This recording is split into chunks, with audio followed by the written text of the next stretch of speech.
I decided to participate in the Kathleen Battle performance because I'm the president of Voices of Faith Gospel Choir, and Amorja Robertson is our director, and he brought the opportunity to our attention.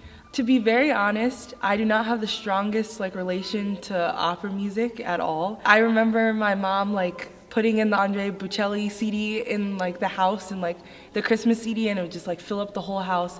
Or when I was 6 years old and we heard Ave Maria on a PBS broadcast, those would be the two biggest things. Except actually, I do remember after I heard Ave Maria, I would sing it to the top of my lungs, and I was I'm gonna become an opera singer. And then my mom's incessant can you please stop making so much noise was my realization that I was not going to become an opera singer. So I don't know. So when I realized that we had an opportunity to work with an opera singer, I was whoa, that's so cool. I haven't listened to opera music in so long. I grew up on soca music and Afro beats because my parents are from different countries, or territories in the United States. So my household was filled with a lot of music, but I do enjoy music, and so I don't know. I just thought it was so cool that we could work with an opera singer. So.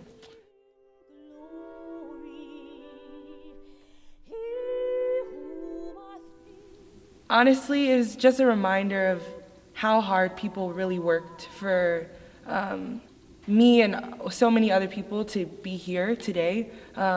Without Frederick Douglass and the work of Harriet Tubman, yes, I probably would have still been in the United States because my parents, fortunately, my lineage is not tied to slavery, but the actuality in my existence here at this school would not be made possible without Frederick Douglass and Harriet Tubman. So to speak their words was a realization for me and also anyone who would hear that these people worked so hard to get to where we are today, and that you can't forget that. And on top of not forgetting, it's also acknowledging that there's still work to be done, because they allude to the struggles that are still continuing in the 21st century. So I was honored, to be very honest. I was very honored to speak their words, because it's very important to not forget those people.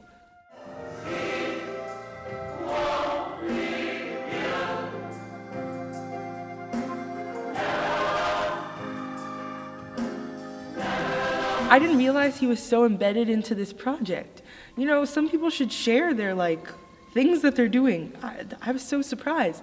So it was really cool to also see his work that or something that he's worked on for so long and wanted to get done, be brought to Notre Dame. It's also he was shining. He had his own conducting moments. I said, "You go, man."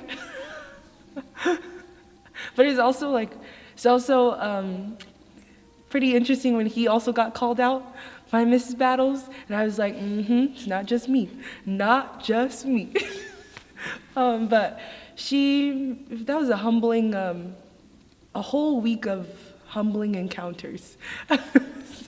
So I was just happy it was not just me, because, yeah, when I got called out, I was oh, you don't know who you are, Shelene. You don't know who you're messing with. So yeah, I've worked with Amorja, so it was just cool to see him in his actual element on stage performing. So.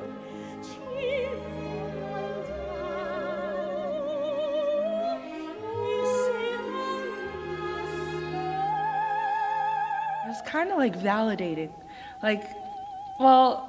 Sometimes a lot of people argue you shouldn't have validation from others and all this stuff. I think experiences validate your existence, and also past experiences that you've had, and feelings that you have too. I think it was just really cool to see, although however diva-esque Miss Battles is, it was just very wonderful to see a Black woman who had made it and is still making it in her own way on stage, and to be acknowledged by her, that was cool. I don't know, it's just, for me, you can be as high and mighty as you want, but and it's not titles that come with it, it's what you've done. And although she may have had an easier time than some other Black artists because she is more fair-skinned, she is just because of who her parents are and things like that, you still can't invalidate what she has done and the barriers that she has broken. So I think it's just really cool to see an older Black woman who has made it so far and is so sure of herself. It's like you can't tell her two things. She knows what she wants. It's like, I'm gonna get there too. One day I will know exactly what I want and how it should be done and all those things. So I think it's less about title, but it's more of you look at other people's life and understand that your life too has its significance, and like you're just coming behind, you know? So you're like following suit.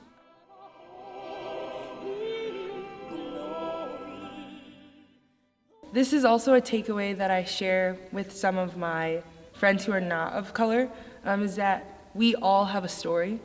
Each of us carries our own story. And while some of us have a shorter story than others because we haven't lived as long, all of our stories together compile this thing we call history. And so to acknowledge each person's story is to acknowledge them as a human being. And I think that's what we asked the audience to do, was acknowledge the story of struggle and hardship that people who sang these spirituals however many years ago is still tied to the story that a lot of people of color and allies still are living and manifesting today.